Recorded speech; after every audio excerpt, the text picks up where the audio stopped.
대부분의 사람들은 행복을 추구합니다. 불행한 삶을 원하는 사람들은 아마도 없을 거라고 생각이 되어집니다. 인종이나 국가 혹은 종교의 다양한 종교가 있든지 없든지 우리 모두는 행복을 꾸며 살아갑니다.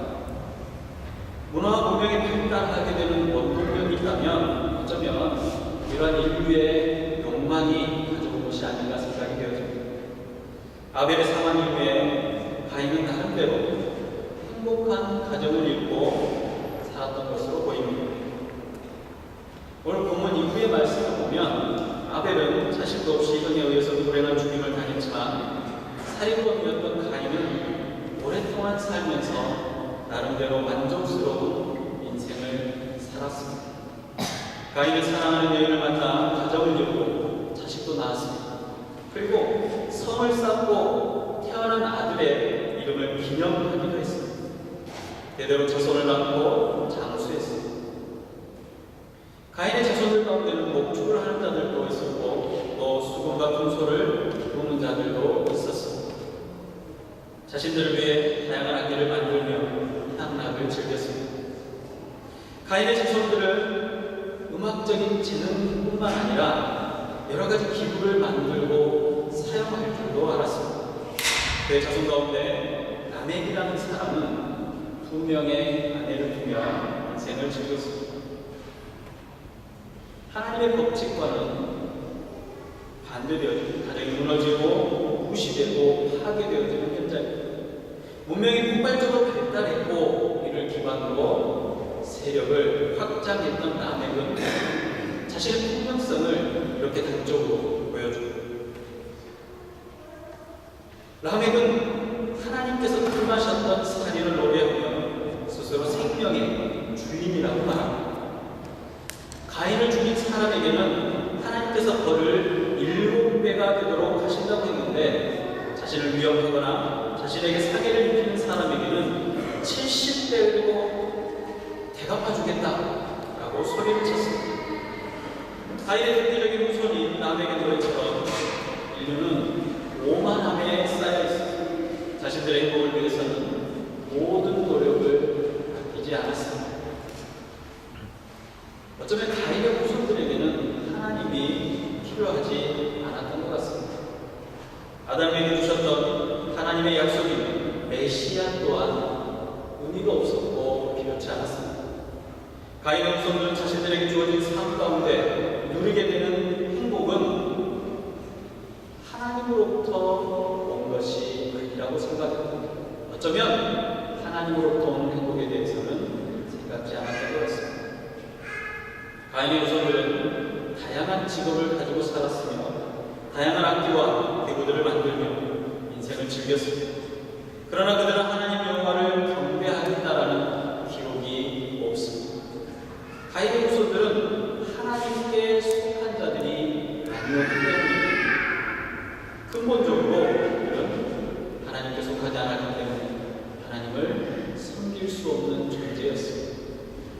에덴 동산은 하나님께 속한 백성들이 사는 거룩한 하나님의 임재하심이 있는 하나님의 나라였습니다. 가인을 낳고 하와는 하나님께서 약속하신 여인의 후손이 태어났다라고 생각했는지 여호와로 말미암아 등남했다라고 말했습니다. 그리고 가인의 동생 아벨도 태어났습니다.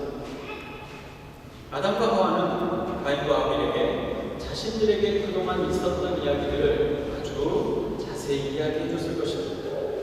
에덴 동산의 아름다움과 하나님의 임재하심에 대해서 또 한순간의 범죄함으로 거룩함을 빼앗기고 쫓겨난 이야기, 두 사람으로 인해서 모든 세계가 변화하게 된 이야기들을 수없이 많이 반복적으로 이야기했을 것이라고 생각이 되어집니다.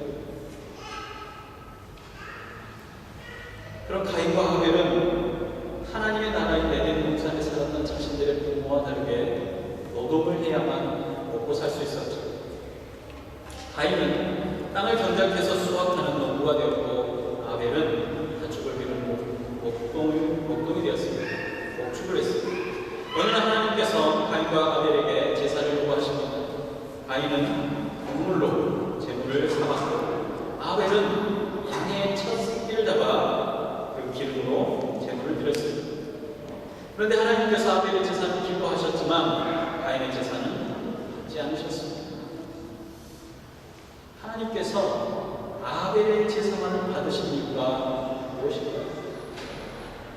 아벨의 제물은 동물이었는데 가인의 제물은 곡물이었기 때문에 받지 않았을까요?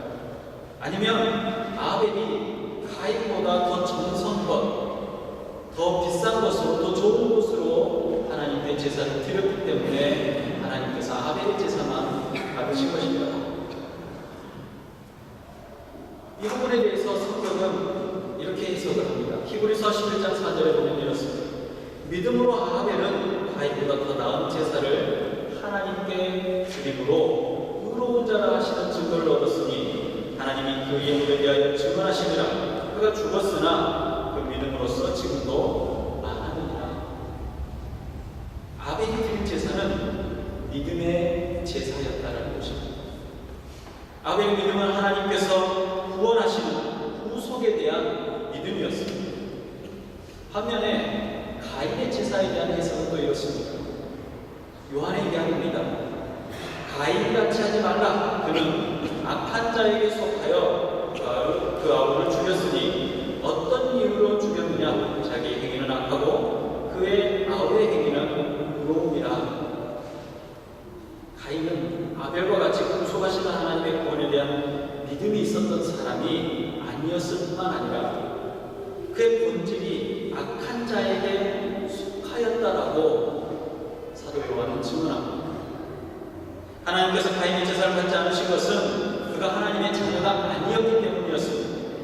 성경을 통해 알 수 있는 분명한 사실은 가인은 사단에게 속한 자였으며 아벨은 하나님께 속한 자였다는 것입니다. 하나님 아담과 하와가 죄를 범하여 사망에 이르게 되자 하와를 유혹하여 하나님을 대적하게 한 사탄과 원수가 되게 하셨습니다. 이것은 거룩한 하나님의 자녀인 여자의 후손과 사단에게 속한 사단의 후손들 사이에 원수가 되게 하신 것입니다. 그리고 여자의 후손으로 오신 메시아가 사탄의 계획을 무너뜨리고 하나님의 구원의 계획을 완성하실 것이라고 선포하신 것입니다. 이 하나님의 선포 이후에 성경의 많은 기사들은 하나님의 백성인 여자의 후손과 사단에게 속한 사단의 백성이 원수가 되어 분쟁하게 된 것에 대한 기록들을 계속해서 하고 있습니다. 가인은 자신이 드린 제물을 받지 않으신 하나님에 대해서 품을 품었습니다. 믿음으로 드린 아벨의 제사와 다른 종교적인 열정만을 가진 가인의 제사가 거절당하게 되자 자신을 거부한 하나님께 분노하게 되었습니다. 가인은 하나님께서 자신의 제물을 당연히 받으셔야만 할 것이라고 생각했습니다. 그런데 자신의 제사가 하나님으로부터 거부되자 하나님에게 분노하였습니다. 하나님의 기쁨의 대상인 아벨을 살해함으로 그 분노를 표출한 것입니다. 내가 최선을 다해서 하나님께 드려야 할 것을 드렸는데 그것을 용납하실 제 여부는 누구에게 있습니까? 이 예물을 받으시는 하나님께서 결정하신 것입니다. 가인은 하나님께 드리는 제사의 의미가 무엇인지도 알지 못했을 뿐만 아니라 창조주 하나님, 예배를 받으시는 하나님의 권위조차 인정하려고 하지 않았습니다. 하나님께서는 가인의 경험을 하셨고 그 태도가 올바르지 않음에 대해서 경고하셨습니다. 그리고 가인에게 죄에게 노예가 되지 말고 죄를 다스려 이기라고 권면하셨습니다. 그러나 가인은 하나님께서 말씀하셨던 이 올바른 선택을 하지 않았습니다. 결국 가인은 자신의 분노의 대상인 하나님의 기쁨을 빼앗기 위해서 아벨을 살해합니다. 우연히 길에서 만나서 우연히 말다툼을 하다가 우발적으로 살인을 저지른 것이 아닙니다. 동생 아벨을 죽이기 위해서 가인은 치밀하게 계획했습니다. 그 동생 아벨을 죽일 때도 군사가 적군을 무찌르듯이 무자비하게 살려했습니다. 광야는 증거를 유혈하기에 충분한 장소였습니다. 그곳에서 아벨을 유인하고 그리고 잔인하게 살해했습니다.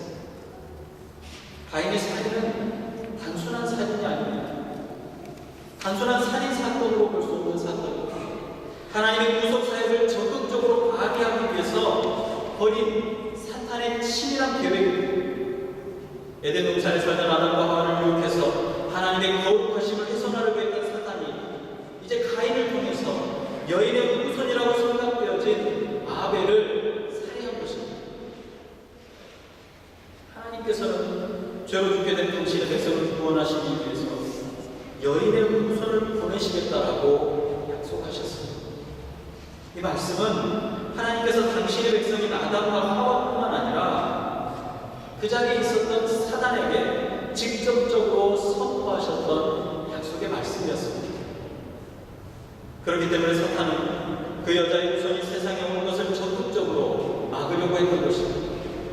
메시아가 오게 된다면 자기의 머리가 상하게 되고 심판을 받게 될 것을 알고 있었기 때문에 사탄은 메시아가 오는 길을 차단하려고 몸부림을 쳤습니다.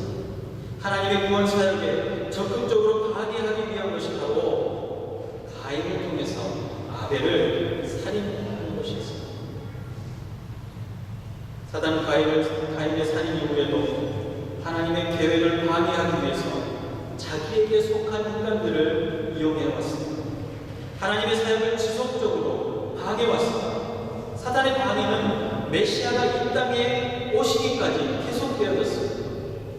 그러나 하나님의 약속은 이루어졌으며 예수 그리스도께서 이 땅에 오셨습니다. 하나님의 때가 임하며 모든 창조의 세계는 심판자 되시는 여자의 후손인 예수님 앞에 서게 될 것입니다. 그리고 그날 구원의 완성, 하나님의 구속의 역사가 그 계획대로 이루어지게 될 것입니다. 이 계획을 사탄이 가만히 두겠습니다. 지속적으로 방해할 것입니다. 하나님께서 동생 아벨을 죽인 가인에게 죄를 주문하셨습니다. 하나님께서 내가 내 동생 아우가 어디 있느냐라고 말했는데 동일한 음성을 들었던 사람이었습니다. 그 사람은 이렇게 대답했습니다. 내게 주신 저 여자가 하나님께서 내게 주신 저 여자가 내게 주었기로 먹었습니다. 우리가 너무나 잘 알고 있는 아담의 핑계입니다. 그 아비와 똑같이 가인이 이렇게 말합니다. 내가 동생을 지키는 사람입니까? 하나님께서 가인의 죄를 보여 형벌을 내리셨습니다. 내가 땅에서 저주를 받으리니 내가 밭을 갈아도 땅에 다시는 그 효력을 내게 주지 아니할 것이다. 너는 땅에서 피하며 불의한 자가 되리라. 하나님의 이와 같은 심판은 아담에게 내려졌던 심판의 저주와 매우 비슷한 것을 알 수 있습니다. 가인이 범한 죄의 속성과 아담의 범한 죄의 속성이 다르지 않기 때문입니다. 중요한 사실은 가인과 아담 부부가 땅에서 쫓겨났다는 사실입니다. 아담이 쫓겨난 땅은 하나님의 나라이며 거룩한 하나님의 임재하심이 있는 땅이었습니다. 그런데 가인은 여기서 한 발 더 나아가서 추방된 땅에서조차 그 밭을 갈아도 효력을 얻지 못하게 되었습니다. 가인의 직업이 무엇입니까? 농부입니다. 농부인 가인이 수고하며 땀을 흘려도 땅으로부터 수고한 만큼의 애쓴 만큼의 수확을 얻지 못하게 될 것이라는 것입니다. 땅으로부터 거부된 농부는 생명을 위해서 떠돌아 다닐 수밖에 없게 되었습니다. 가인은 자신에게 닥친 하나님의 징계를 깨달았습니다. 그래서 이렇게 하나님께 울며 이야기를 합니다. 주께서 오늘 이 지면에서 나를 쫓아내시오. 내가 죄의 낯을 배우지 못하리. 내가 땅에서 피하며 유리한 자가 될지라. 무릇 나를 만나는 자마다 나를 죽이겠나이다. 가인에 대한 하나님의 징계는 생명의 땅, 평안의 땅에서 쫓겨나며 이제 다시는 하나님을 뵙지 못하게 될 것이고 그는 피하며 유리하는 자가 되며 만나는 자에게 죽임을 당하게 될 것이라는 것입니다. 이것은 사실 하나님께서 생존을 위해서 주신 땅으로부터 추방되어졌다라고 할 수 있는 것입니다. 그리고 철저하게 하나님의 은혜로부터 끊어진 삶을 살게 될 것이라는 것입니다. 가인에게 내려진 징계는 하나님 없이 떠돌아다니는 삶을 산 것입니다. 하나님께서 가인에게 주신 표가 무엇인지 성경은 자세히 설명해주지 않습니다. 그러나 동생 아벨을 죽인 죄를 다른 사람이 물어서 가인을 죽이지 못하도록 하신다는 사실만은 확실합니다. 하나님께서는 살인자 가인의 생명을 보호하시고 어떤 경우에도 인간을 살해할 수 없음을 선포하신 것입니다. 인간은 다른 사람의 생명을 빼앗을 수 있는 권리가 처음부터 주어지지 않았다는 이야기입니다. 하나님께서 약속하신 대로 가인은 살해의 위험으로부터 벗어나 안전하고 편안한 삶을 살다가 생명을 다해서 죽었습니다. 오늘 이 가인과 아벨의 기사를 통해서 우리가 다시 한번 생각해볼 문제가 있습니다. 과연 가인과 아벨 중에 누가 이 세상에서 더 행복하게 사는가 하는 것입니다. 분명한 것은 영문도 모르고 자신의 형에게 무참히 살해당한 아벨은 일반적인 우리의 기준으로 보았을 때 불행한 삶을 살았습니다. 그에 비해 가인은 나름대로 행복한 삶을 살았습니다. 가인은 살인을 저지른 후에도 아내를 맞이하고 많은 자녀를 갖고 장수하며 어쩌면 나름대로 괜찮은 인생을 살았던 것 같습니다. 우리 모두는 행복을 추구하려는 욕구가 가득한 인생을 살아갑니다. 어느 누구도 아벨과 같이 갑자기 누군가에 의해서 죽임을 당할 것 같은 그런 불행한 인생을 살고 싶은 사람은 없을 것입니다. 건강하고 평안한 삶을 살다가 생명을 다하며 임종했습니다. 축하를 받고 천수를 누렸다라는 소리를 듣고 싶다는 것입니다. 이렇게 본다면 가인의 인생은 행복한 인생이라고 할 수 있을 것입니다. 그러나 성경은 가인은 저주받은 인생임을 끊임없이 이야기합니다. 가인이 받은 저주는 하나님이 없이 살아가는 삶이었습니다. 하나님의 은혜를 상실한 저주 아래 삶이었다는 것입니다. 하나님께 속한 백성이 아니라 사단에게 속한 멸망의 자녀였다는 것입니다. 가인의 인생에는 더 이상 하나님의 은혜가 존재하지 않았습니다. 이 땅에 누리는 행복이 아무리 크다고 할지라도 가인의 인생 자체는 저주였습니다. 하나님께 속한 거룩한 백성에게 참다운 복이 무엇이겠습니까? 그것은 하나님의 임재와 하나님의 동행하심입니다. 이 땅의 삶이 조금 불행하다 할지라도, 아니 많이 불행하다고 할지라도 인생의 여정 가운데 하나님께서 함께 하시는 은혜가 있다면 그 인생은 복된 인생이라고 할 것입니다. 비록 건강하지 않더라도, 비록 부유하지 않더라도, 인생의 모든 풍파와 어려움에 쌓일지라도 하나님께 속한 백성으로 하나님의 임재하심과 동행하시는 은혜가 오늘 이 말씀에 하나님께 속한 백성을 소원하며 하나님의 약속을 기대하십니다.